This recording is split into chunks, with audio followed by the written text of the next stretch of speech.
Sir வணக்கம். வணக்கம். எந்த நேரமும் எம்ஜிஆர் கெட்டப்லேயே இருக்கிறீங்களே. நான் 1972 அதிமுகவினுடைய அடிப்படை உறுப்பினர். இந்த ஓபிஎஸ் இபிஎஸ் எப்போ உறுப்பினரானு எனக்கு தெரியாது.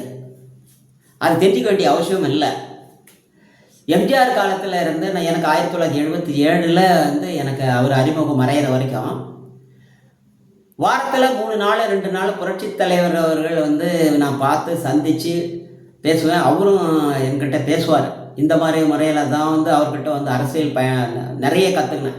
அதாவது பொதுமக்களை எப்படி பார்க்கணும், அவங்க என்ன குறைய சொல்கிறாங்க, அதுக்கு நம்ம எப்படி ரெஸ்பான்ஸ் பண்ணுறதை நான் புத்தகம் வாயிலாக அது இவர் தெரிஞ்சதை படிக்கலை. அவரை நேரடியாக வாரத்தில் குறைஞ்சபட்சம் 2 தடவை 3 தடவை அவரை சந்திப்பேன். என்கிட்ட பேசிட்டு தான் அவர் கிளம்புவார். அப்படி ஒரு வாய்ப்பை ஏன்னா அப்போ என்னை காலேஜ் படிக்க வச்சுட்ருக்காரு. அந்த ஒரு உரிமையில் என் மேலே தனிப்பட்ட பாசம் ஒரு தொண்டன்ற முறையில்